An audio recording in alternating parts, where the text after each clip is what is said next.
Welcome, dear listeners, to Nocturnal Tales, where the shadows of night unveil secrets most profound. Tonight, we present a story written to honor the timeless brilliance of Agatha Christie, the queen of mystery whose ingenious tales of intrigue and deception have enthralled readers across the globe. In true Christie fashion, we journey to St. Kilda's Rock, a remote splinter of Scottish wilderness lashed by the Atlantic's restless waves, where Dunraven Manor looms, a brooding fortress of weathered stone and whispered secrets. The year is 1932, and as autumn's chill deepens, a storm brews on the horizon, its ominous rumble a harbinger of dread. Lord Archibald Dunraven has gathered an eclectic circle, aristocrats, scholars, and opportunists.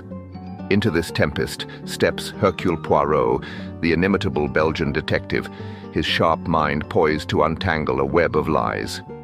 Join us for Murder at Dunraven Manor, a tale where every shadow conceals a clue and the truth dances just beyond the storm's reach. If this mystery stirs your curiosity, please like this video and subscribe to our channel. Drop a note in the comments about where you're tuning in from. Your voices light up our nocturnal world. Now, settle in as the wind rises and the enigma begins. Chapter 1. Arrival at Dunraven Manor. The wind howled across St. Kilda's Rock, a desolate speck of Scottish earth thrust defiantly into the Atlantic as if daring the sea to claim it. It was the autumn of 1932, and a storm brewed on the horizon, its dark clouds rolling in like an advancing army. Dunraven Manor stood atop the island's cliffs, a sprawling Victorian edifice of Gothic spires and ivy-clad stone, its silhouette stark against the bruised sky. Gargoyles leered from the eaves, their granite eyes glinting wetly in the mist, while the grounds, once manicured into submission, now sprawled wild, a tangle of overgrown hedges and skeletal trees clawing at the fog.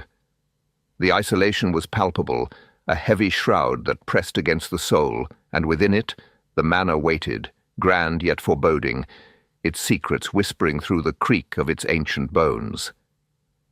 Hercule Poirot, the diminutive Belgian detective of impeccable moustache and unparalleled mind, stepped from the swaying motorboat onto the rocky shore, his patent leather shoes clicking with disapproval against the damp stone. He adjusted his overcoat against the wind's insolence and cast a discerning eye toward the manor above.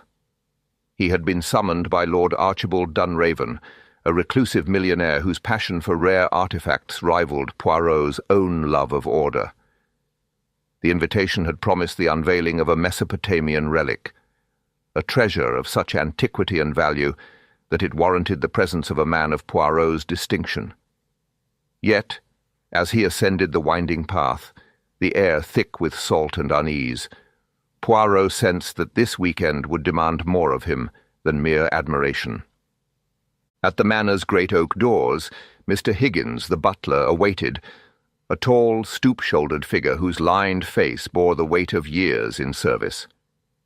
His black suit was immaculate, his manner as rigid as the iron knocker he grasped to announce the new arrival.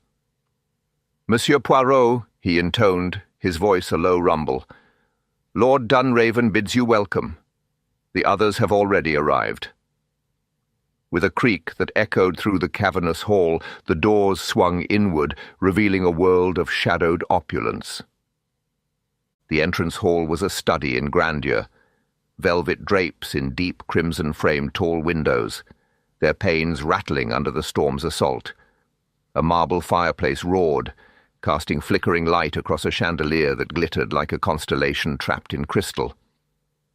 Portraits of stern Dunraven ancestors lined the walls, their painted eyes tracking Poirot as he handed his hat and cane to the silent Mary, a maid whose youthful face flickered with nervous curiosity.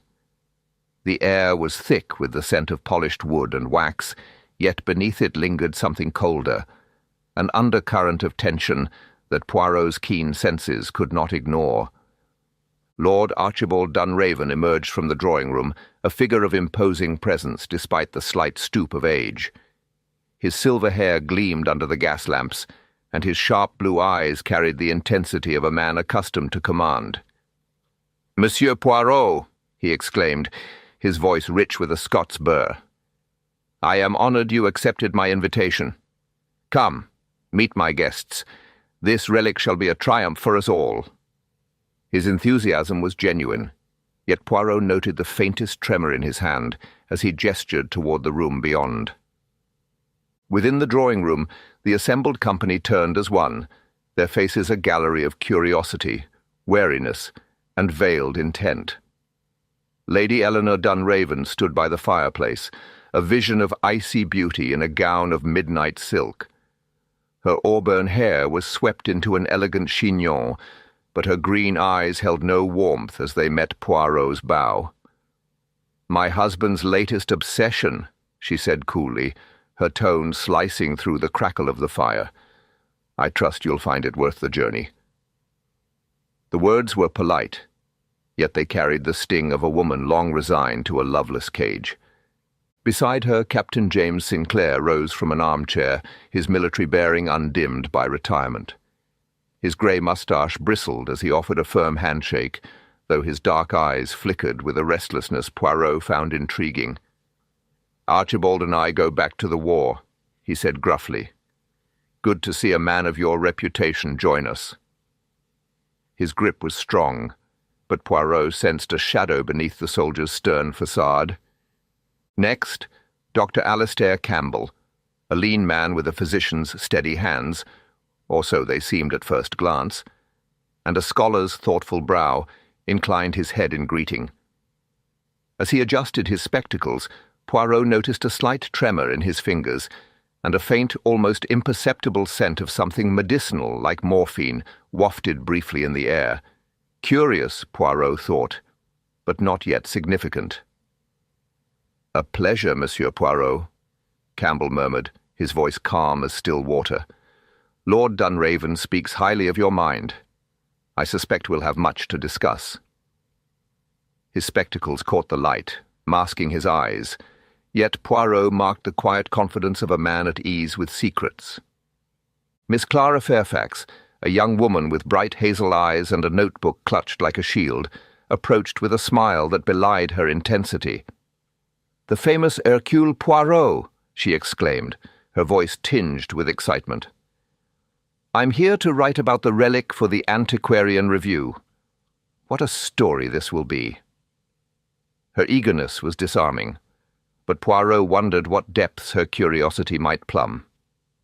Mr. Charles Worthington, a dealer in rare artifacts, exuded charm as he extended a manicured hand. His tailored suit and silver cufflinks bespoke wealth, yet his smile was too practiced. "A fellow connoisseur, I presume," he said smoothly. "The relic is extraordinary. I'd wager it's worth more than this manor itself." Beside him, Mrs. Beatrice Worthington fidgeted with her pearls, her pale face taut with unease. "It's quite overwhelming," she whispered, her voice barely audible over the wind's wail. The servants hovered at the edges. Mrs. McTavish, the cook, a stout woman with flour-dusted hands, nodded curtly from the doorway. Old Tom, the groundskeeper, lingered near the hall, his weathered face half hidden beneath a cap, his eyes darting to the storm beyond.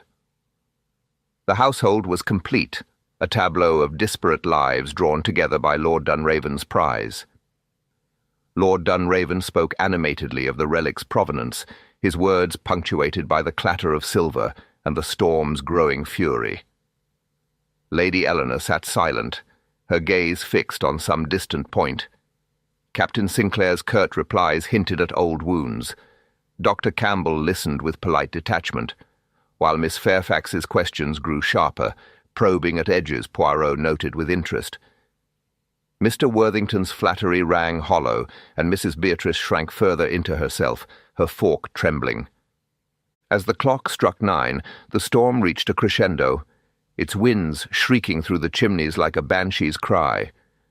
Poirot, ever observant, watched the faces around him, the little grey cells of his mind already stirring.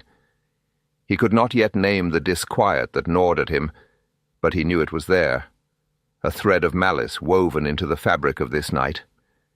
Dunraven Manor, with its hidden passages and watchful shadows, held its breath, poised for the tragedy that would soon unfold. And Hercule Poirot, with his unerring instinct for the truth, would be ready. Chapter 2. The Unveiling. The storm raged unabated as night cloaked Dunraven Manor, its fierce gusts hurling themselves against the ivy-clad stone like a restless spectre. Within the drawing-room, a haven of flickering firelight and velvet shadows. The air thrummed with expectation. The guests stood loosely gathered around a pedestal draped in crimson, their silhouettes sharp against the glow of the marble hearth. Lord Archibald Dunraven stepped into the circle of light, his silver hair catching the chandelier's gleam, his Scots burr a low rumble as he spoke. "My friends, tonight we stand on the threshold of history." With a swift motion, he unveiled a small stone tablet, its ancient carvings whispering secrets from a time long buried. A ripple of awe passed through the room. Miss Clara Fairfax, the young journalist, stepped forward, her hazel eyes wide with wonder. "Extraordinary," she breathed, her notebook clutched tightly. The stories it could tell. Her reverence was palpable, though a flicker of ambition danced beneath it. Mr. Charles Worthington, the artifact dealer, leaned in, his polished charm unable to mask a glint of greed. "Remarkable," he murmured, his tone smooth as velvet. "Its value must be incalculable." Beside him, Mrs. Beatrice Worthington twisted her pearls, her nervous gaze darting about as if the shadows might swallow her whole. Captain James Sinclair stood rigid by the fireplace, his military bearing unyielding. "Impressive work, Archibald," he said curtly, though his dark eyes lingered on the tablet with an edge of something deeper. Resentment, perhaps. Dr. Alistair Campbell, the physician, adjusted his spectacles with a calm that seemed almost too perfect. "A Sumerian marvel," he observed, his voice measured. "A significant find indeed." Yet his stillness hinted at guarded depths. Lady Eleanor Dunraven, seated in a high-backed chair, regarded the scene with icy detachment. "Another bauble to clutter the shelves," she remarked sharply, her emerald eyes flicking to her husband. "I hope it justifies the fuss." The barb hung in the air, a testament to the rift between them. Hercule Poirot stood unobtrusively at the room's edge, his neat figure dwarfed by the grandeur, yet radiating quiet authority. His keen eyes roamed the assembly, cataloguing each reaction with meticulous precision. Lord Archibald's passion was a beacon, but one that might draw danger. Miss Fairfax's zeal seemed overly bright, Mr. Worthington's interest too calculated, Captain Sinclair's nod too restrained. Dr. Campbell's calm was a mask, and Lady Eleanor's disdain a weapon. The servants, Mr. Higgins, the steadfast butler, Mrs. McTavish, the stout cook, Mary, the timid maid, and old Tom, the weathered groundskeeper, hovered at the periphery, their presence a silent chorus to the unfolding drama. As the guests dispersed to examine the relic, Poirot glided among them, his presence subtle yet inescapable. He paused by Miss Fairfax, who scribbled furiously. "You are most industrious, mademoiselle," he said softly, his voice laced with inquiry. "This relic, it holds a particular fascination for you, no?" She looked up, a flush colouring her cheeks. "It's a journalist's dream, Monsieur Poirot. A storm, a manor, a treasure. What more could one ask?" Her smile was radiant, but Poirot detected a shadow beneath it. "Indeed," he replied, his moustache twitching faintly. "But one must be cautious. The pursuit of stories can lead one into perilous waters." She nodded, her smile faltering, before returning to her notes. Poirot's gaze shifted to Mr. Worthington, now in hushed conversation with Lord Archibald. "You must consider its worth, Archibald," the dealer urged. "A piece like this could secure your legacy." Lord Archibald's response was firm. "It's not for sale, Charles. It's history, meant to endure." The rebuff was sharp, and Mr. Worthington's charm soured into a fleeting grimace. The storm swelled, its wails piercing the manor's walls as the guests settled with brandy. Poirot noted Lady Eleanor's lingering glance at Captain Sinclair, laden with unspoken meaning, and the captain's tight-jawed avoidance of it. Dr. Campbell engaged Poirot in a discussion of the relic's origins, his knowledge vast, but his manner guarded. "You are well versed, Doctor," Poirot observed. "Is this a passion of yours?" Campbell smiled faintly. "A shared interest with Archibald. It binds us." The words were careful, and Poirot sensed a thread to tug later. Dinner followed in the dining hall, a vast space where a long oak table gleamed beneath another chandelier, its candles trembling. The meal was lavish, roast, pheasant, and claret, yet the air grew heavy with tension. Lord Archibald spoke of the relic's journey, his enthusiasm clashing with Lady Eleanor's silence and Captain Sinclair's curt replies. Miss Fairfax's questions sharpened, Mr. Worthington's flattery rang hollow, and Mrs. Beatrice shrank further into herself. As the clock struck 10, Lord Archibald rose, his face pale but resolute. "The storm demands rest," he said, a weariness tinging his voice. "Good night." The guests drifted away with murmured farewells, their voices swallowed by the manor's cavernous depths. Poirot remained, his small figure framed by the dying embers, his eyes tracing the relic's faint gleam. A sudden rustle drew his gaze. Mrs. Beatrice Worthington, retreating toward the library, her face a mask of pallor and dread. The sight stirred him, a ripple across the calm surface of his thoughts.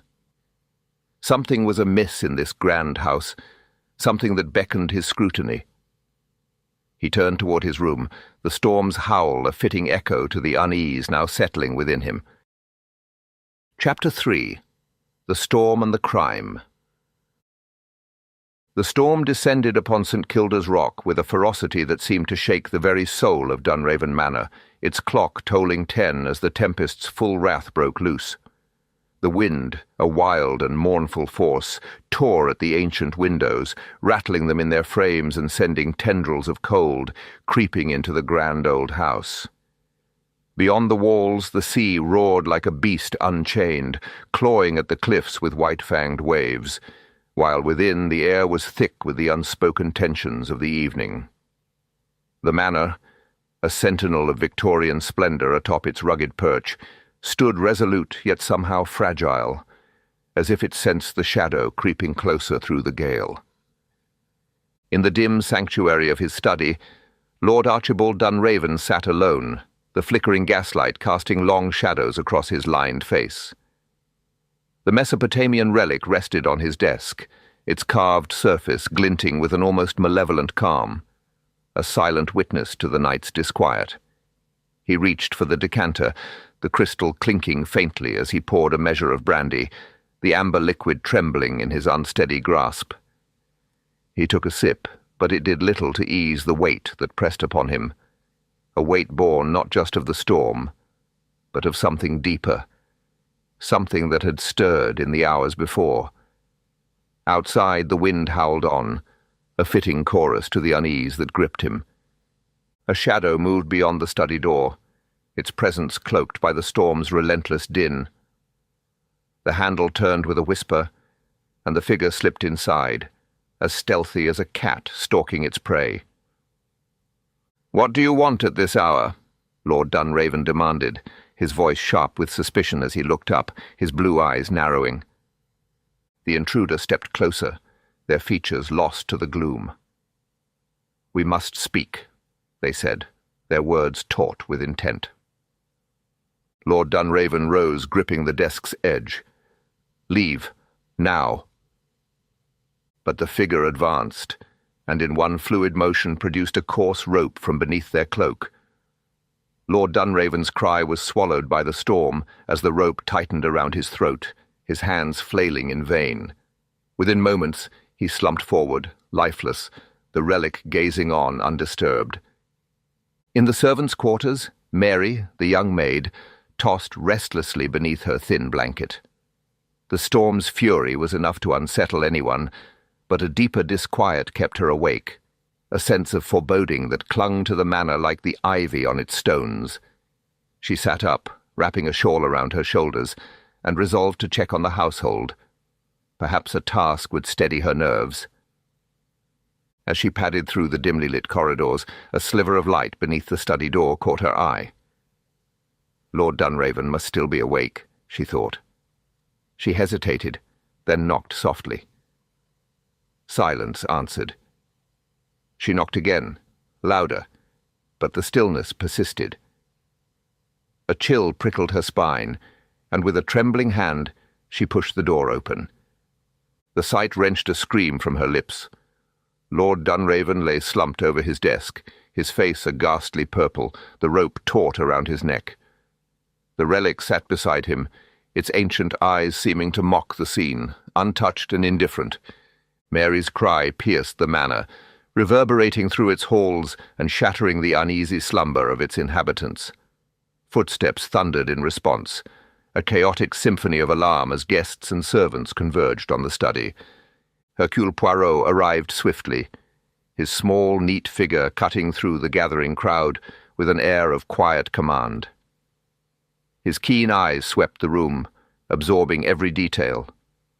Lord Dunraven's lifeless form, the coarse rope, its texture unmistakably nautical, foreign to the manor's refined interiors, and the relic, serene amidst the horror. The window was locked, its rusted latch unyielding. The door bore no signs of forced entry. The killer, Poirot deduced, had entered with permission, perhaps even by invitation. Lady Eleanor Dunraven stood at the threshold, her hand at her throat, though her emerald eyes betrayed more surprise than sorrow. Captain James Sinclair's face was a mask of stone, his fists clenched as if ready to strike an unseen foe. Dr. Alistair Campbell moved forward, his physician's instinct urging action, but Poirot's voice halted him. "Touch nothing, Doctor," he said firmly. "This is now a place of crime." Mr. Charles Worthington trembled, his charm dissolved into pallor, while Mrs. Beatrice clung to his arm, her breaths shallow and ragged. Miss Clara Fairfax, though shaken, clutched her notebook, her journalist's curiosity warring with her fear. Mr. Higgins, the butler, stood rigid, his composure fractured by the sight before him. Poirot turned to him.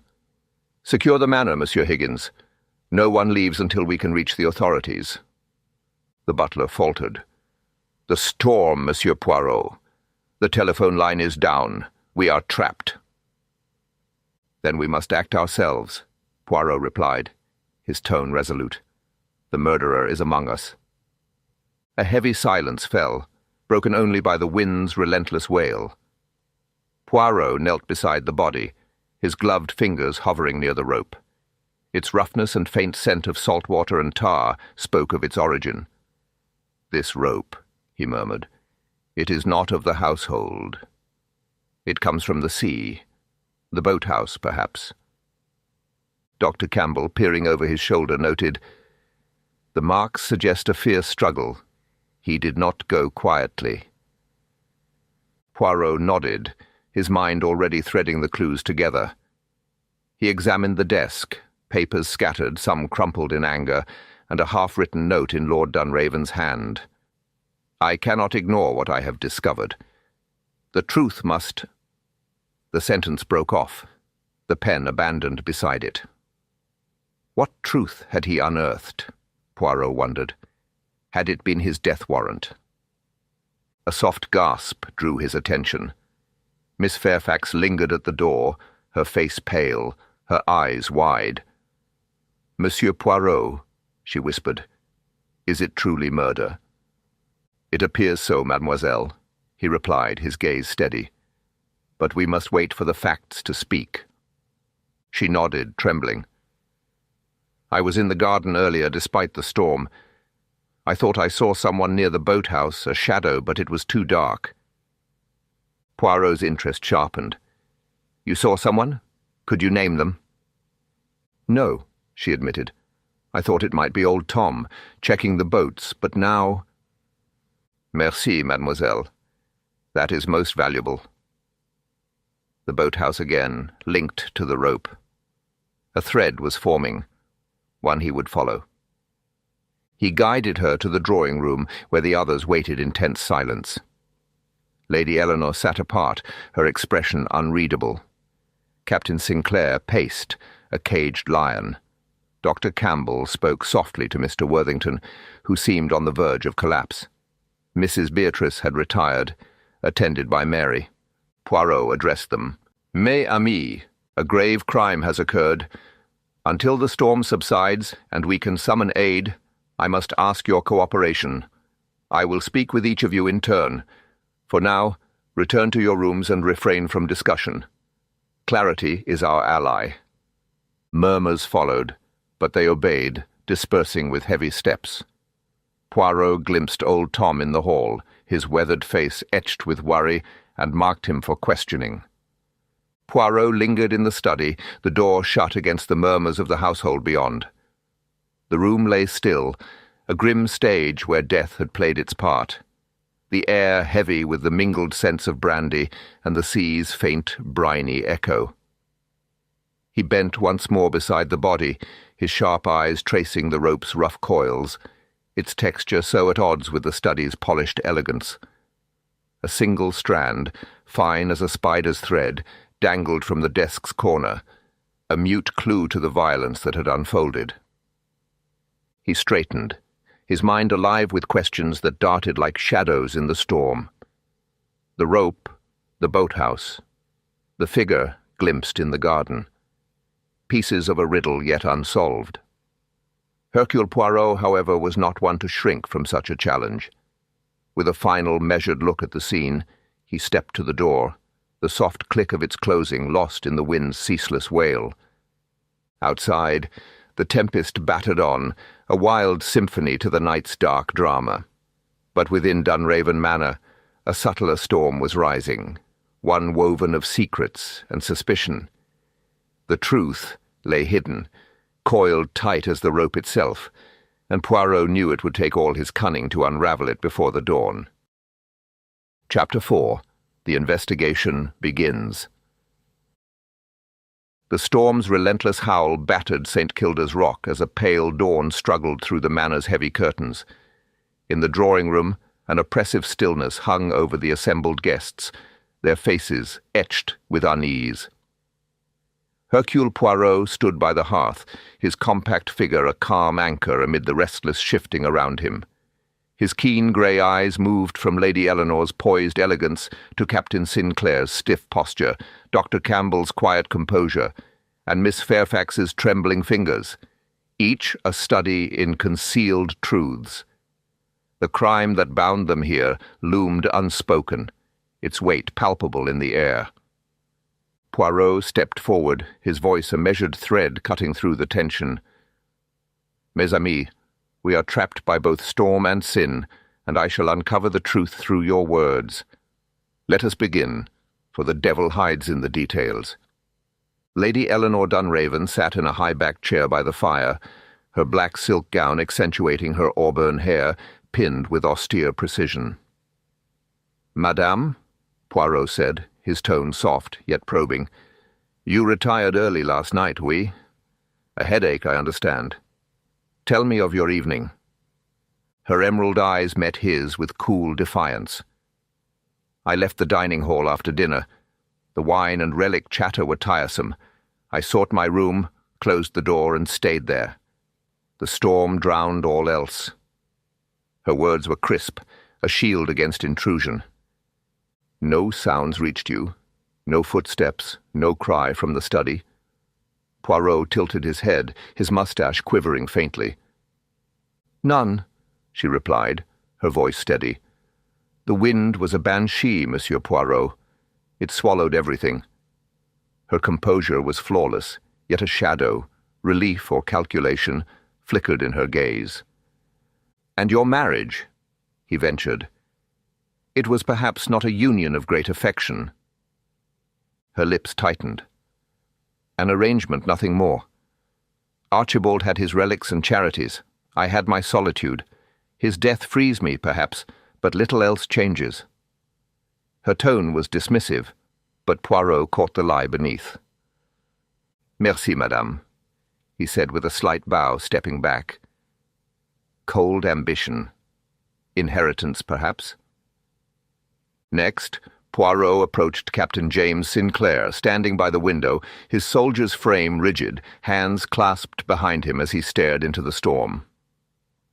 "Captain," Poirot began, "you were in the library last night, no? Tell me of your time there." Sinclair's dark eyes flicked to him, wary. "Aye, after dinner I took a book, Campaigns of the Great War, and settled in. I wanted peace from the relic nonsense. Stayed till Mary's scream." His voice was clipped, military sharp. "The study is near," Poirot noted. "You heard nothing?" "Nothing," Sinclair said, his jaw clenching. "The storm roared like cannon fire, blotted out all else." His fingers flexed behind him, a faint tremor Poirot did not miss. "Your friendship with Lord Dunraven? It had cooled, perhaps." Sinclair's gaze hardened. "We survived the trenches together, but he'd changed, grown smug, clutching that relic like a trophy. We'd clashed before, old scores buried." A spark of temper flared, quickly checked. "You check your watch often, Captain. What keeps you restless?" Sinclair's hand stilled mid-motion, his face paling. "A soldier's habit. Timing matters in war. This murder's rattled me, that's all." His unease was palpable as he turned back to the window. "Merci," Poirot murmured. Debts or a grudge. Threads to pursue. Poirot then crossed to Dr. Alastair Campbell, seated by the hearth, his spectacles glinting, hands folded with calm assurance. "Doctor," Poirot said, "you were in your room, preparing for bed, oui?" Campbell nodded, his grey eyes steady. "After dinner, I retired, worn from travel and Mrs. Worthington's nerves. I read a journal, then turned in. The storm kept me awake till the scream." His tone was smooth, precise. "Tell me, Doctor," Poirot pressed, his grey eyes sharp, "how well did you know Lord Dunraven? You worked closely on his charity, non?" Campbell's hands tightened briefly on his knees, his smile a shade too fixed.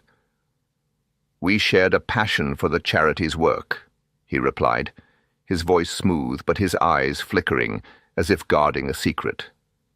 As he spoke, his left hand absently rubbed his forearm, a gesture Poirot noted but did not yet understand. "A noble cause," Poirot said, tilting his head. "And yet, such endeavours can bring pressures, no?"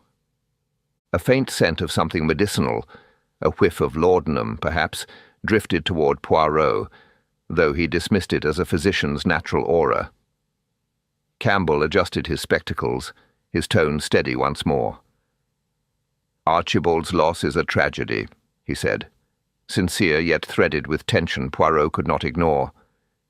The doctor's calm seemed a mask, but what lay beneath? "You examined Lord Dunraven," Poirot continued. "The marks. Tell me." Campbell leaned forward, clinical. Strangulation clear as day. The rope cut deep, coarse, knotted tight. He fought. His hands were bruised. Death came fast, but not instant. His words were detached, yet a shadow crossed his face. "A close friend, non? You shared his passion for antiquities." Campbell's lips thinned. "We did. He valued my advice on his collection. His loss stings, professionally and otherwise." Sincerity rang, but Poirot sensed restraint. And your health? An old wound, perhaps? Campbell's hands tightened briefly. Shrapnel from the war, my leg. It flares, but I manage. His smile was taut. With morphine? Poirot pressed, catching the medicinal whiff again. Campbell's calm wavered. A small dose, when needed. I'm no slave to it. His voice sharpened, defensive.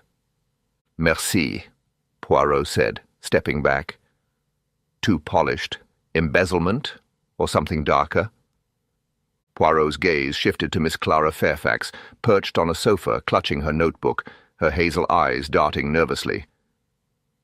Mademoiselle, he began gently, you were in the garden. A bold move in such weather. She swallowed, nodding. I needed air after dinner. The relic talk stifled me. I stayed near the terrace, saw nothing till I returned and heard of him. Her voice quavered. You observe much, Poirot said. What struck you that evening? She hesitated. Lady Eleanor barely glanced at the relic. Mr. Worthington hovered over it. Archibald seemed distracted, muttering about papers. Her grip tightened on the notebook. You spoke with him alone, oui? Her cheeks flushed. Briefly before dinner, he teased my last article, said I'd embellished his collection. I laughed, but he was serious. Her eyes flicked away. And later in the library, something happened? Her breath hitched. Yes, I went for a book. Someone grabbed me, a shadow. I screamed, they ran. I didn't see who. Fear laced her words. Merci, Poirot said gravely. Ambition, fear, secrets teetered. Next, Poirot turned to Mr. Charles Worthington, pacing by the fireplace, sweat beading despite the chill. Monsieur, he said, you were in the billiard room alone? Worthington nodded jerkily. After dinner, I played a few frames. Needed a break. The storm muffled everything till the scream. His voice pitched high. You wanted the relic, Poirot noted. Lord Dunraven refused? Worthington's hands shook. He wouldn't sell, called it a legacy. I offered a fortune. He laughed. Bitterness bled through. Your business prospers? Worthington's smile faltered. It's lean times. I manage. His eyes darted.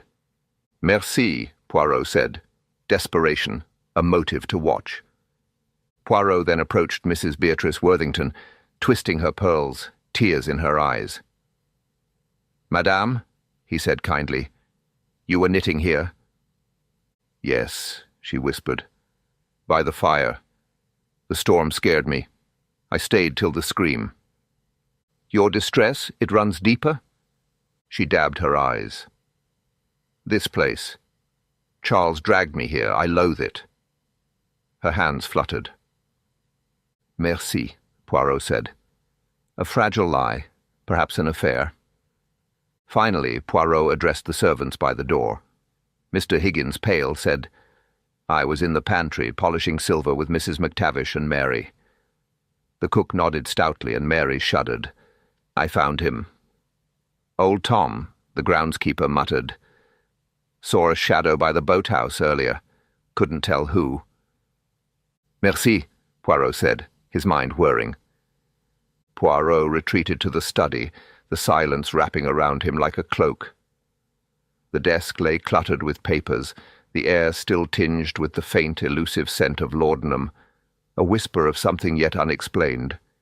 He stood motionless, his mind threading together the day's revelations, Lady Eleanor's veiled detachment, Sinclair's suppressed fire, Campbell's calculated calm, Fairfax's fragile nerves, Worthington's strained desperation, and the servant's quiet dread. Each word, each gesture, hinted at a truth just beyond reach. The storm raged on outside, a mirror to the danger lurking within these walls.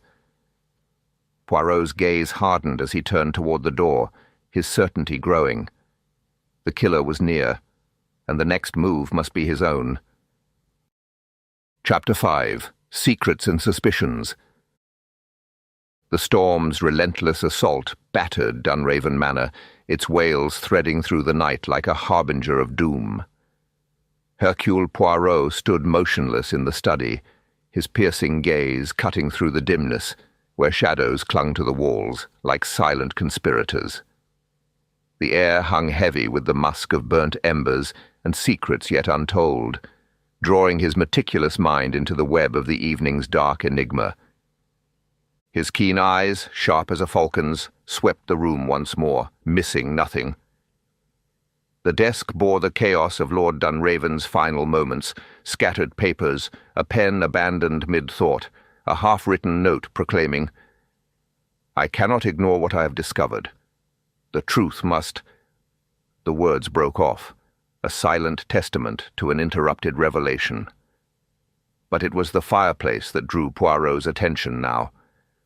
A faint wisp of ash danced in the draught, a detail he had noted earlier but had yet to explore fully. Kneeling by the hearth, he took up a poker with gloved hands, his movements precise and deliberate, and sifted through the charred remains. Among the ashes, his fingers closed on a fragment of paper, its edges blackened, but a few words still legible. "Your betrayal shall not stand." Poirot's moustache twitched as he held the scrap to the light, his mind igniting with possibilities. The ink was bold, the handwriting sharp with anger, a message of retribution. A betrayal, then, grievous enough to provoke such a threat. Had Lord Dunraven uncovered a wrong so dire it cost him his life? And who among this eclectic assembly had penned these words, or acted upon them? Poirot slipped the fragment into his pocket, a vital clue that demanded careful consideration, its meaning tantalizingly ambiguous, yet heavy with portent. As he rose, the door creaked open, admitting Mr. Higgins, the butler, his gaunt frame silhouetted against the hall's flickering light. His face, usually a mask of stoic duty, was pale and drawn, his hands clasped nervously before him. "Monsieur Poirot," he said, his voice trembling faintly, "I thought you might need assistance. The household is restless." Poirot regarded him with a steady gaze, his tone courteous yet firm. "Merci, Monsieur Higgins, but I must insist the room remain undisturbed. Every detail is a thread in this tapestry of murder." He paused, noting the butler's hesitation. "You seem troubled, mon ami. Is there something you wish to share?" Higgins swallowed, his eyes darting to the fireplace before returning to Poirot. "It's only something I remembered, sir. Yesterday Lord Dunraven spoke to me in the pantry. He said he intended to revise his will. Significant changes, he called them. He seemed agitated, as though a burden weighed upon him." Poirot's eyes narrowed, a spark of interest flaring. "Significant changes, you say? Did he elaborate?"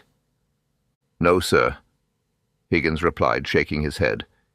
"He was distracted, muttering about trust and debts unpaid. I thought little of it then, but now—" His voice trailed off, the implication hanging between them. "Most valuable, Monsieur Higgins," Poirot said, his mind racing. "A revised will, a betrayal uncovered. Could this be the spark that ignited the fatal flame? You have done well to tell me this. Now please ensure the others remain in their quarters." Higgins nodded and withdrew, leaving Poirot to his thoughts. He turned back to the desk, the unfinished note and the burned fragment aligning like stars in a constellation of suspicion. A truth Lord Dunraven could not ignore, a betrayal that would not stand, threads that wove toward a motive yet unseen. A soft knock interrupted his reverie. Miss Clara Fairfax stood at the threshold, her youthful face pale beneath a cascade of dark hair, her hazel eyes bright with a mixture of fear and curiosity. She clutched her shawl tightly, as though it might shield her from the night's horrors. "Monsieur Poirot," she said, her voice unsteady, "I couldn't sleep. The storm and what I saw near the boathouse, it haunts me." Poirot gestured for her to enter, his demeanour gentle yet probing. "Come, mademoiselle, tell me again of this sighting. Every detail may illuminate the shadows." She stepped forward, her breath quickening. "It was just before dinner in the garden. The storm was brewing, but I needed air. I saw a figure moving near the boathouse, furtive, like they didn't want to be seen. I thought it was old Tom securing the boats, but now I'm not certain. The darkness and the wind, it blurred everything." Poirot leaned closer, his voice soft but insistent. "And this figure, what did they carry, perhaps?" She frowned, her brow furrowing in concentration. "I think, yes, something in their hand. A bundle, maybe? It was too dim to tell. Oh, Monsieur Poirot, could it have been the rope?" Her hands twisted in her shawl, betraying her agitation. "Calm yourself, mademoiselle," Poirot said, his tone soothing yet firm. "It is possible, but we must not leap ahead of the facts. Your observation is a gift to this investigation. Did you see their face?" "No," she admitted, her shoulders slumping. "The storm swallowed them up. I should have looked closer." "You have done well," Poirot assured her. "Return to your room now and rest if you can. The truth will not elude us." She nodded, offering a tremulous smile before departing, her footsteps echoing faintly down the hall. Poirot sat at the desk, the charred fragment and the half-written note spread before him. The boathouse again, linked to the rope, now to a shadowy figure, and Higgins' revelation of the will, hinting at shifting fortunes and broken trust. His thoughts turned to the charity Lord Dunraven championed, a cause shared with Dr. Campbell. Had the master of Dunraven Manor discovered discrepancies in its funds, a betrayal by one he trusted? The letter's words burned in his mind. "Your betrayal shall not stand." A confrontation, perhaps, in this very room, sealed with a rope from the boathouse. The pieces were aligning, yet the picture remained veiled, a mosaic of secrets and suspicions. Poirot paused at the threshold, the storm's rage a distant echo to the tumult within his mind. The manor's corridors loomed ahead, a labyrinth of whispers and half-truths awaiting his scrutiny. With a measured step he ventured forth, the weight of unseen eyes upon him, certain that the night held more yet to confess. Chapter 6. The Attack. The storm's wrath descended upon St. Kilda's Rock with unyielding ferocity, its gales tearing at Dunraven Manor as though the elements themselves sought vengeance upon the ancient edifice.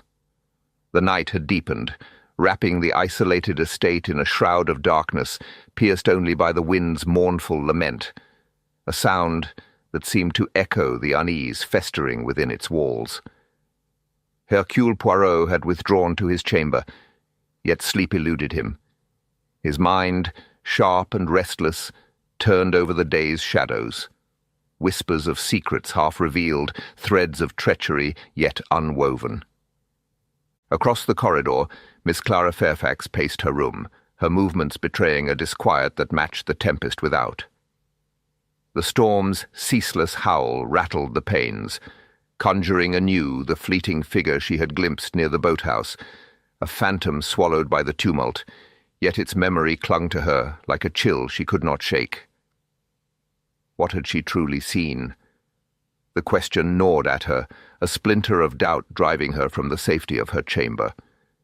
With a shiver, she drew her shawl close and ventured into the hall, her steps guided toward the library, where the promise of quiet pages might quell the storm within her mind. The manor, however, offered no such peace. Its silence was a heavy thing, laden with the weight of unseen eyes. The gas lamps flickered dimly, casting long shadows that danced along the walls as she descended the grand staircase. Portraits of stern Dunraven ancestors watched her passage, their painted eyes heavy with silent judgment, amplifying the sense of isolation that clung to the storm-bound island. The library door stood slightly ajar, a sliver of light spilling into the hall. Miss Fairfax pushed it open and stepped inside, the scent of old leather and polished wood enveloping her like a familiar embrace. The room was a cavern of shadows, its oak-panelled walls lined with rows of leather-bound volumes that stretched toward the ceiling. A mahogany desk sat in one corner, its surface strewn with papers, while a bookshelf nearby was subtly misaligned, as if guarding a secret. The gas lamps cast a feeble glow, their flames trembling against the storm's distant roar, now muffled by the thick walls. She moved toward the shelves, her fingers brushing the spines of the books as she sought something, anything, to quiet her thoughts. The stillness was uncanny, a stark contrast to the tempest beyond, and a faint prickling crept up her spine. Had she heard a sound, a soft shuffle, like fabric brushing wood? She turned, her heart quickening, but saw only the flicker of shadows cast by the lamps. "Nerves," she muttered, shaking her head, and reached for a volume of Shelley's poetry. Then a movement. A fleeting shadow darted between the shelves. Before she could cry out, a figure lunged from the darkness, hands seizing her arm with brutal force. Terror surged through her as she twisted away, but the grip tightened, yanking her backward toward the desk. She gasped, clawing at her assailant, her nails raking against coarse fabric, and screamed, a piercing sound that shattered the library's silence. The figure dragged her, their strength unyielding, but in a desperate surge she kicked out, her foot striking something solid. A grunt escaped her attacker, their hold faltering just enough for her to wrench free. She stumbled back, crashing against the desk, her breath ragged as she screamed again, louder this time. The shadow hesitated, then fled, vanishing into the darkness as swiftly as it had emerged. Miss Fairfax collapsed against the desk, her legs trembling, her heart hammering in her chest, the poetry book forgotten on the floor. Footsteps thundered in the corridor, and the door burst open. Hercule Poirot entered first, his small frame moving with surprising agility, followed by Captain James Sinclair and Mr. Higgins, the butler. Their faces registered alarm as they took in the scene. Miss Fairfax, pale and dishevelled, clutching her arm, the room's stillness now fractured by her gasps. "Mademoiselle!" Poirot exclaimed, hastening to her side with a swiftness that belied his neat appearance. "What has happened?" She gripped the desk for support, her voice trembling. "Someone attacked me. A shadow. They grabbed me from behind. I screamed, fought, and they ran." Her eyes were wide with fear, tears threatening to spill. Poirot's gaze sharpened, sweeping the library with clinical precision. "Did you see their face, mademoiselle? Any mark to identify them?" She shook her head, her breath hitching. "No, it was too dark. Just a shadow, strong and quick. I thought—" She faltered, swallowing hard. "I thought they meant to silence me." Captain Sinclair stepped forward, his face grim, fists clenched. "We must search the manor at once. The devil can't have gone far in this storm."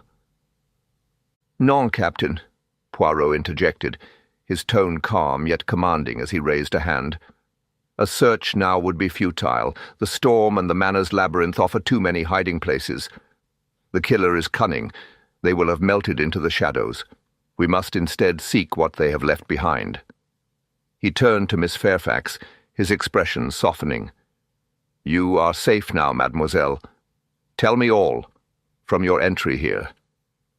She drew a shuddering breath, recounting her restless decision to visit the library, the eerie quiet, the fleeting shadow, and the sudden assault. As she spoke, Poirot moved about the room, his keen eyes scanning every detail. He paused by the misaligned bookshelf, his fingers tracing its edge, but it yielded no secrets. Then, near the desk, he crouched, his attention caught by a small object on the floor, a torn scrap of dark wool snagged on the desk's corner during her struggle. He lifted it with a gloved hand, holding it to the flickering light, his moustache twitching thoughtfully. This, perhaps, from the attacker's clothing? He mused aloud. Miss Fairfax nodded faintly, her voice barely a whisper. I clawed at them. It could be mine tore it. Poirot slipped the fabric into his pocket, his mind racing. The attack was no random act. It was a calculated strike by a killer desperate to protect their secret. Miss Fairfax's sighting near the boathouse had marked her as a threat, her knowledge, however vague, endangering the murderer's concealment. He turned to the others. This incident confirms the danger among us. The killer grows bold, and we must be vigilant. Mademoiselle Fairfax, you must not be alone again. Captain Sinclair, perhaps you could escort her to her room? Sinclair nodded curtly, offering his arm to the shaken journalist, who accepted it with a grateful murmur. As they departed, Mr. Higgins lingered, his face etched with worry. "Shall I fetch Dr. Campbell, sir?" he asked. "Non," Poirot replied. "Let her rest. We shall speak more tomorrow." The butler withdrew, leaving Poirot alone in the library, the storm's distant roar a haunting backdrop. He stood motionless, the scrap of wool a tangible link to the unseen assailant. The attack had shifted the investigation's tenor. The killer was rattled, their composure fraying under the weight of their crime. Yet desperation made them perilous, a cornered beast ready to strike again. Poirot remained alone in the library, the faint glow of the gas lamps casting uncertain light upon the shelves, where shadows seemed to shift and whisper. His fingers brushed the scrap of wool within his pocket, a mute witness to the violence that had shattered the room's stillness. His eyes lingered on the misaligned bookshelf, its subtle discord a riddle yet unsolved, then drifted to the desk, where Miss Fairfax's terror had left its mark. The storm's distant rumble rolled through the silence, a reminder of the chaos beyond and within. With a measured step, he turned toward the door, the weight of unseen watchers pressing upon him. The night stretched ahead, vast and treacherous, and the manor held its secrets close, as though daring him to pry them free. Chapter 7. The Boathouse Clue. The tempest's wrath enveloped St. Kilda's Rock, its gales shrieking through the night as though the very spirits of the isle wailed in torment. Beyond the stout walls of Dunraven Manor, the sea hurled itself against the cliffs, a relentless roar that sealed the household in a prison of nature's making. Hercule Poirot stood motionless by the drawing-room window, his keen grey eyes piercing the storm's tumult, though his thoughts were not swayed by its chaos. The isolation of this Scottish retreat pressed upon him, a silent conspirator in the dark deeds that had unfolded. Amidst the clamour of wind and wave, one notion held his mind with singular insistence: the boathouse, that forsaken outpost where shadows might yet yield their secrets. With a measured gesture, he rang the bell, his resolve as unyielding as the storm itself. The truth, he mused, cared little for the caprices of weather. Mr. Higgins, the gaunt butler, appeared, his face etched with the strain of the past days. "Monsieur Higgins," Poirot said, his voice calm yet authoritative, "I require old Tom's assistance. We must examine the boathouse." Higgins' eyes widened, darting to the storm-lashed panes. "Now, sir? The path is treacherous in this gale." "Oui, but the truth doesn't wait for fair skies," Poirot replied, fastening his overcoat with meticulous care. "Please fetch him." Moments later, old Tom shuffled in, his weathered frame stooped beneath a dripping oilskin coat, his cap clutched in gnarled hands. His rheumy eyes flickered with unease as he met Poirot's gaze. "You want the boathouse in this, sir?" he asked, his Scots burr thickened by disbelief. "Indeed," Poirot affirmed, adjusting his hat against the wind's inevitable assault. "You saw a figure there during the storm, non? Returning may sharpen your recollection." Old Tom nodded grudgingly, pulling his cap low. "Aye, I'll come, but watch your step. The cliff's hungry tonight." They stepped into the tempest, the wind snatching at their coats with predatory glee. The path to the boathouse was a narrow, twisting ribbon along the cliff's edge, its stones slick with rain and moss, the drop to the churning sea below a constant threat. Poirot moved with surprising deftness, his patent leather shoes finding purchase where lesser men might falter, his eyes scanning the ground for signs left by the mysterious figure.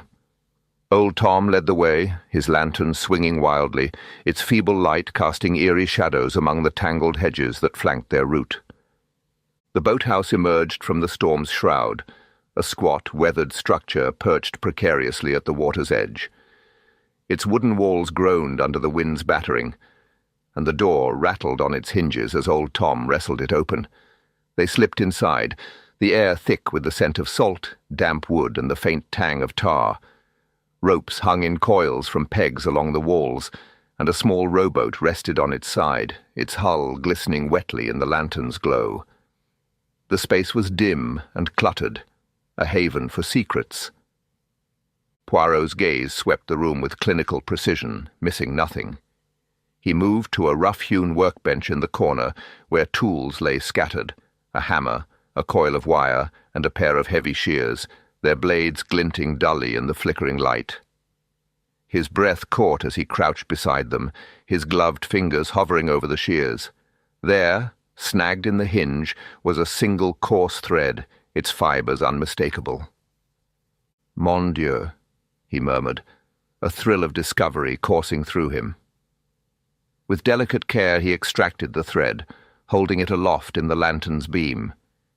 It matched the rope that had claimed Lord Dunraven's life, a fragment of the murder weapon's preparation, left behind by a careless hand. This was no mere coincidence. It was a cornerstone of truth. He turned to old Tom, who watched with wide, wary eyes. "This figure you saw, mon ami, what did they wear? Recall every detail." Old Tom scratched his grizzled chin, his brow furrowing as he strained against the haze of memory. "'Twas dark, sir, and the rain blurred all, but, aye, a long coat, dark-like. Moved quick they did, as if the devil chased 'em." Poirot nodded, slipping the thread into his pocket with a faint smile. "Most illuminating, old Tom. This thread, it is a key to unlock the shadows." The return to the manor was a battle against the storm's fury, the wind clawing at them as they retraced their perilous path. Poirot's mind blazed with the significance of his find. The shears had cut the rope, and the thread placed the killer at the scene of its crafting. But who among the household had braved the storm to visit the boathouse? Back in the drawing-room, Poirot found Captain James Sinclair by the fire, his stern face shadowed as he stared into the flames. "Captain," Poirot said, his tone conversational yet pointed, "you are a man accustomed to the elements. Did you perhaps venture to the boathouse yesterday?" Sinclair's eyes narrowed, his jaw tightening. "No, Monsieur Poirot, I was in the library, as I've said. Why do you ask?" Poirot's smile was faint, disarming. A thread from the murder rope was found there, caught in shears. The killer prepared their weapon in that place. Sinclair's posture stiffened, but he held Poirot's gaze. "I've no business with ropes or boathouses. You're barking up the wrong tree." His voice was gruff, his silence afterward a wall Poirot could not yet pierce. In the stillness of his chamber, Poirot sat before a modest table, the coarse thread from the boathouse resting beside a scrap of fine wool torn from an unseen assailant's garb. Each fragment spoke in whispers, one of nautical grit, the other of refined menace. Yet together they hinted at a figure shrouded in the manor's gloom. Beyond the window, the storm raged unabated, its ferocity a somber echo of the tension coiled within these walls. Poirot's thoughts turned briefly to a long dark coat glimpsed in passing, its wearer's composure a mask too finely wrought. The strands of the mystery were drawing closer, though the final knot eluded him still. Rising with a quiet resolve, he cast a final glance at the tempest's fury. The path to justice was perilous, but Hercule Poirot knew well that even the darkest night must yield to the dawn. Chapter 8. The Revelation of the Killer. The storm's fury had begun to wane, its once deafening roar now a distant murmur as dawn's pale fingers crept over the horizon. Within Dunraven Manor, the drawing-room held its breath, the air thick with unspoken dread. The suspects stood in a tense tableau around the hearth, their faces etched with fear, defiance, or feigned calm. Hercule Poirot stepped forward, his small frame commanding the space with an authority that silenced the room. "Mes amis," he began, his voice a steady thread in the stillness. "We stand on the precipice of truth. The threads of this dark tapestry are laid bare, and the one who wove them shall be revealed." A ripple of unease stirred the room, glances darting like shadows, but Poirot raised a hand, commanding silence. "We shall proceed with method, as is my custom, for justice demands precision. Let us examine the clues, each a thread in this intricate web, and see where they lead." Poirot reached into his coat pocket with theatrical deliberation, withdrawing a small envelope. From it, he extracted a coarse, weathered thread, holding it aloft so it caught the firelight's gleam. First, the murder weapon, a nautical rope, not native to this manor, but drawn from the boathouse. I visited that forsaken place myself, mes amis. The air thick with damp, the scent of salt and decay clinging to every surface, the rusty shears lying abandoned on a workbench. And there, snagged in their blades, I found this. He paused, letting the silence stretch, his gaze sweeping the room like a searchlight. Old Tom, our steadfast groundskeeper, glimpsed a figure near the boathouse during the storm's height, a silhouette moving with purpose through the gale. Miss Fairfax, too, saw someone there before dinner, a shadow swallowed by the tempest's roar. But who among you ventured into that chaos to sever this rope? Captain Sinclair shifted, his gravelly voice breaking the hush. "Plenty of us have coats, Poirot. The boathouse isn't locked. Old Tom, Worthington, even I could have gone there." Poirot inclined his head, a faint smile flickering beneath his moustache. "Oui, Captain. A point well made. Many coats, indeed. Yours of rugged wool, old Tom's oilskin battered by years at sea, Monsieur Worthington's fine tweed tailored in London. And yet—" He stepped toward Dr. Campbell, his eyes narrowing to pinpoints. "I have compared this thread to every garment in this house. Its texture, its muted hue, it matches but one, the coat of Dr. Alistair Campbell." A chorus of gasps shattered the stillness, and Campbell's jaw tightened, though he maintained his rigid posture, hands clasped with forced calm. "Ridiculous," he said, his tone steady but laced with strain. "That thread could have brushed against me anywhere, caught on a sleeve in passing." Poirot shook his head, his voice soft yet unyielding. "Non, doctor. I have inspected each coat with the precision of a scientist, every seam, every fibre. This thread is no casual visitor. It is woven into the very fabric of your garment. You who claimed solitary walks to the boathouse for reflection had opportunity and means to prepare this rope." Next, Poirot produced a charred scrap of paper, its edges curling from flame but its words searingly clear. "Your betrayal shall not stand." He held it high, his tone deepening with gravitas. "Second, the motive. In the study's fireplace I retrieved this, a letter torched in panic, yet not wholly consumed. It speaks of betrayal, a wound Lord Dunraven could not abide." He began to pace, hands clasped behind him, his steps measured as his voice wove the tale.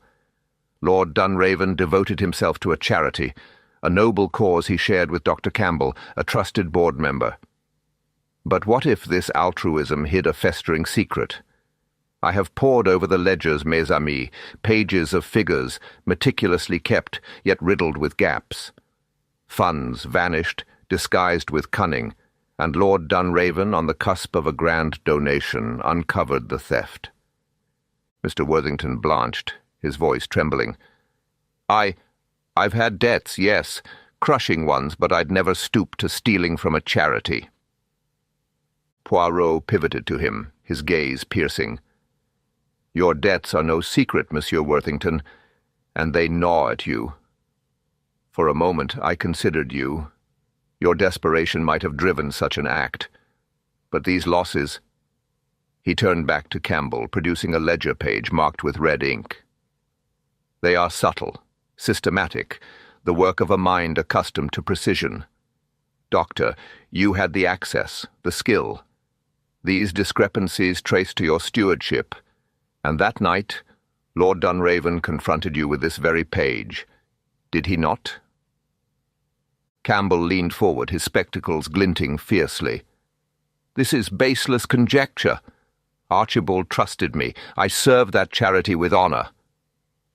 Trusted you, we, Poirot countered, his tone like chilled steel, until he could trust no longer. In his desk I found a note in his hand. I cannot ignore what I have discovered, demanding restitution or exposure. For you, this spelled ruin.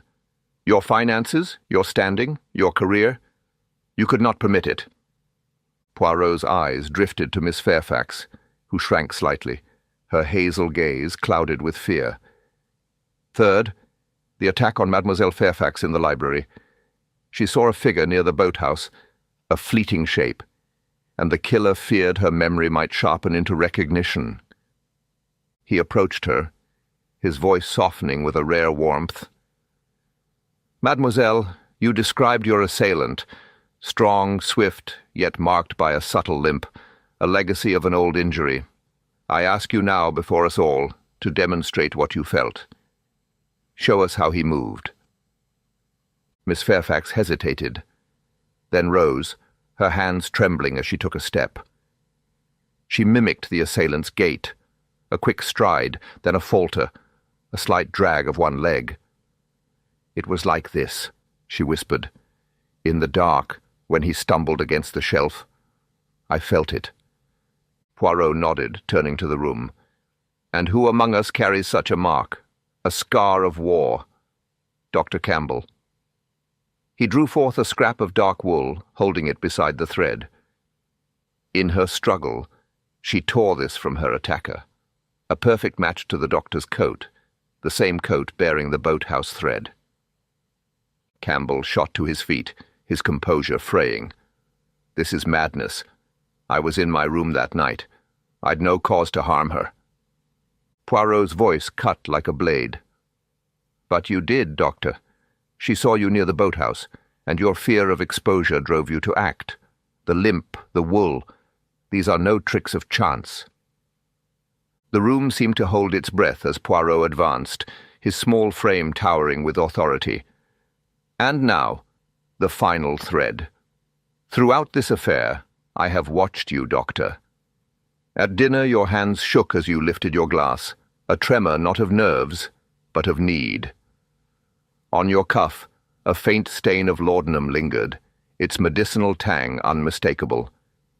In the lamplight, your pupils betrayed you, dilated beyond reason. These are the signs of a man bound to a secret, a morphine addiction, born of your war wound, which has devoured your resources. A stunned silence broke into gasps, the revelation landing like a thunderbolt.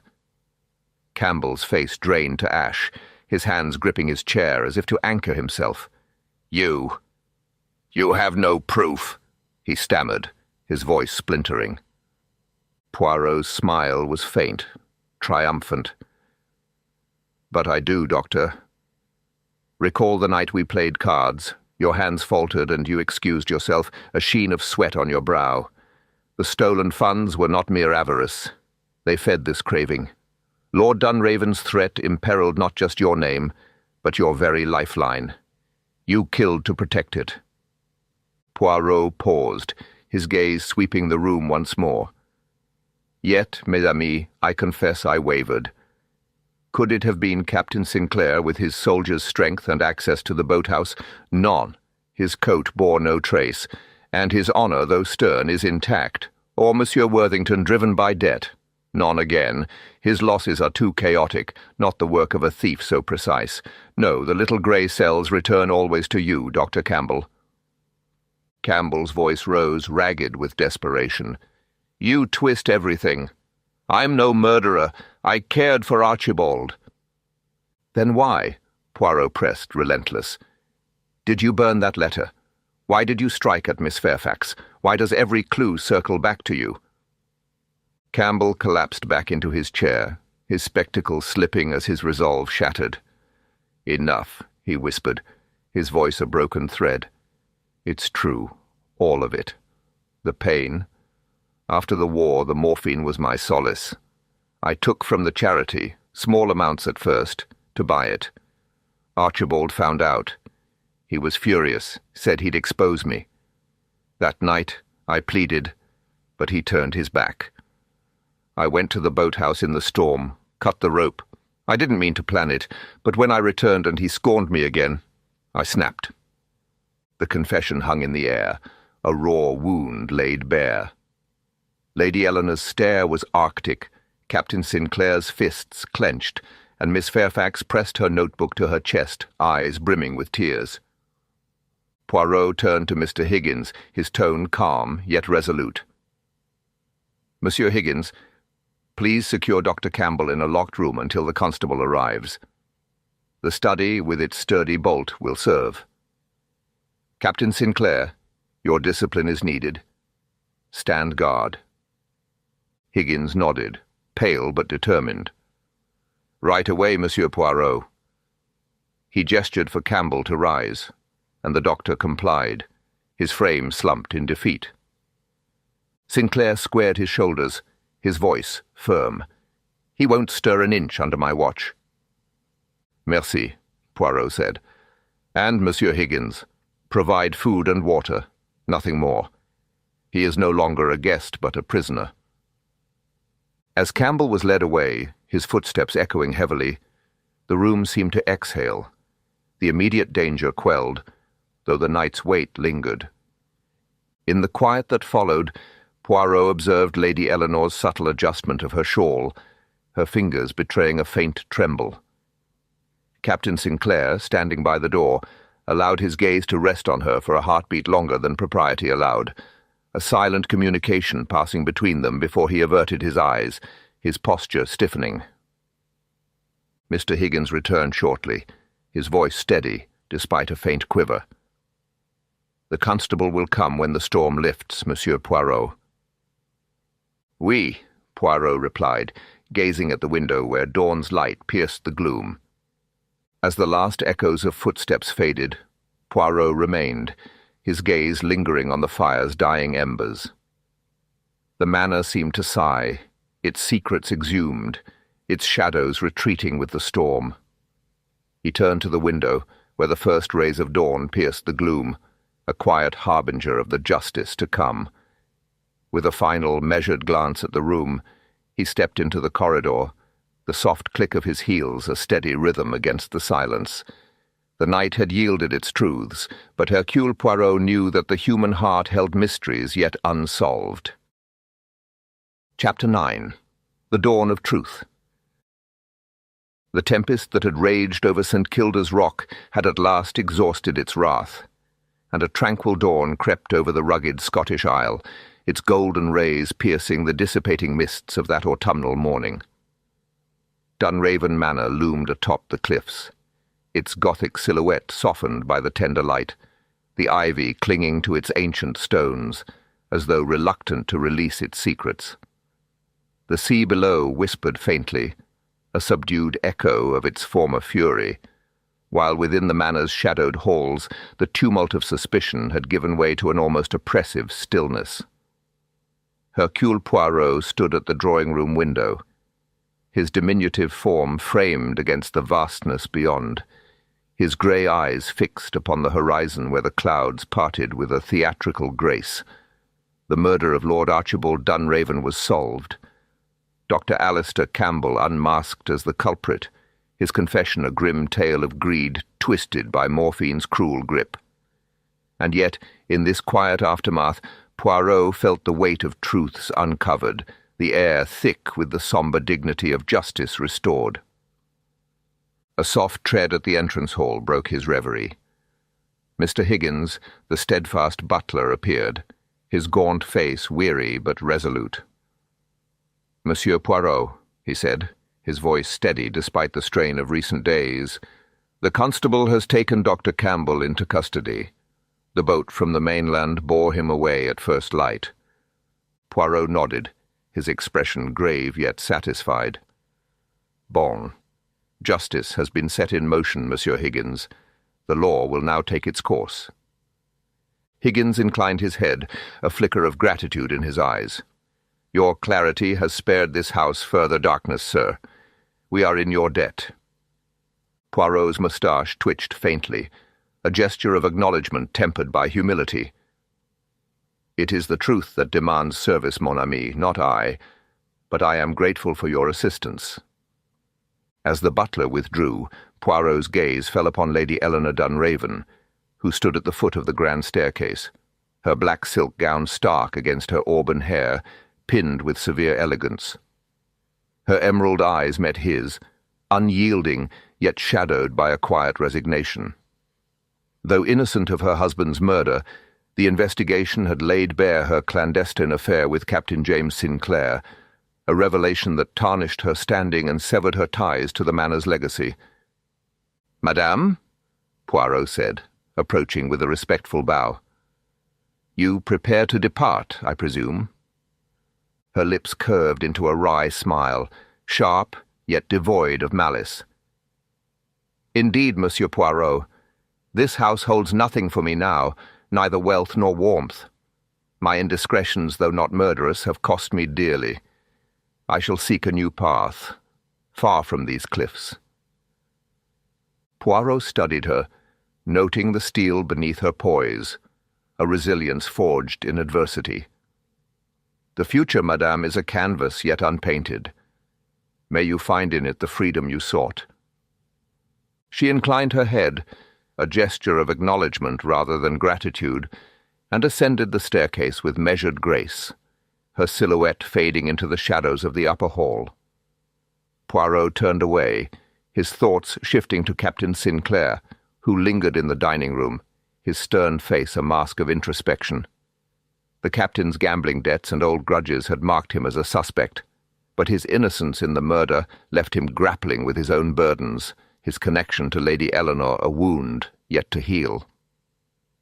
Miss Clara Fairfax emerged from the library, her notebook tucked under her arm, her youthful vigour tempered by the ordeal. She approached Poirot, her hazel eyes bright with a mix of relief and resolve. "Monsieur Poirot," she said, her voice steadier than before, "I've drafted my article for the Antiquarian Review, not of the relic, but of this tragedy. Your work, it's extraordinary." Poirot's smile was gentle, his tone kind yet cautionary. "Write with care, mademoiselle. The truth is a powerful thing, but it must be wielded with respect for those it touches." She nodded, a flush of determination colouring her cheeks. "I will. And thank you for saving me that night." Poirot inclined his head, dismissing her gratitude with a wave of his hand. "It is my duty, nothing more. Go now, and let your words illuminate without wounding." As Miss Fairfax departed, Poirot's attention turned to Mr. and Mrs. Worthington, who stood by the entrance hall, their faces drawn with the weight of their own secrets. Mr. Worthington's illicit dealings in antiquities had come to light, though unconnected to the murder, casting a shadow over his faltering business. Mrs. Beatrice, her nervous demeanour softened by relief, clung to his arm, her affair a private burden they would carry forward. "Monsieur, madame," Poirot said, approaching them, You too will leave this place?"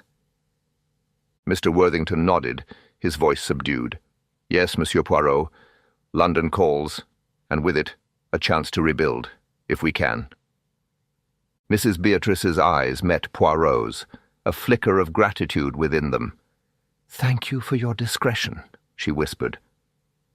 Poirot bowed slightly, his expression neutral. "The truth serves justice, not judgment. May you find peace in what lies ahead." They departed, their footsteps echoing faintly as they crossed the threshold into the crisp morning air. Poirot remained, his thoughts turning to the manor itself. A grand edifice haunted by its secrets, now laid bare. The Mesopotamian relic, the catalyst for this fateful gathering, rested in the study, its ancient carvings a silent witness to the human drama that had unfolded. It would remain, a treasure untouched by the tragedy, its value enduring beyond the frailties of those who sought it. Mr. Higgins returned, bearing Poirot's hat and cane with the measured deference of one who had weathered the storm alongside him. "Your boat is ready, Monsieur Poirot," he said, his voice low yet steady. "Dunraven Manor owes you a debt it cannot repay." Poirot adjusted his hat with fastidious precision, his small hands deft and deliberate. "Non, Monsieur Higgins, it is not I who claim such debts, but the order of things restored. Let this house stand as a caution of passions unchecked and truths concealed." He stepped into the crisp air, the sun now a radiant presence above the cliffs, its light dancing upon the waves that lapped gently at the shore. The Rolls-Royce Phantom, stranded by the storm's caprice, stood silent, a monument to the chaos now past. Poirot descended to the motorboat, its engine purring softly as it awaited his command. As the craft glided from the rocky embrace of St. Kilda's Rock, Poirot turned for a final glimpse of Dunraven Manor, its spires etched against the sky like sentinels of a tale concluded. The darkness that had shrouded it had lifted, dispelled by the clarity of his little grey cells, and Dr. Campbell's treachery now bore the weight of justice. Yet in the stillness, Poirot mused upon the eternal riddle of humanity, the frailties that fester beneath decorum, the secrets that simmer until they boil over. The island faded into the haze, and Poirot's thoughts turned forward to the enigmas that lay beyond the horizon. For now Dunraven Manor rested in quietude, its chapter closed, while Hercule Poirot, ever the guardian of truth, sailed forth, his mind alight with the promise of mysteries yet unravelled. And so, as dawn's tender light breaches the storm-weary skies of St. Kilda's Rock, Dunraven Manor sheds its cloak of shadows, and the truth stands unveiled. Hercule Poirot, with his peerless intellect, has pierced the veil of deception, unmasking Dr. Alastair Campbell as the murderer of Lord Archibald Dunraven. A thread from a nautical rope, a charred fragment of a vengeful letter, the faint whiff of laudanum. These were the breadcrumbs Poirot followed through a labyrinth of betrayal and addiction. The killer's desperate grasp for secrecy, fueled by pilfered charity funds, has been laid bare, and justice now claims its due as the constable bears him away. The manor rests once more, its relic a silent witness to the frailties of the human soul, while we, dear listeners, ponder the mysteries that linger beyond the dawn. If this tale has quickened your pulse, consider subscribing to Nocturnal Tales for more midnight enigmas. Share your thoughts below. Did Poirot's little grey cells outpace your own suspicions? And if you'd care to fuel our storytelling flame, visit our Buy Me a Coffee page, link in the description. Until our next encounter, keep your lanterns lit and your wits keen. Good night.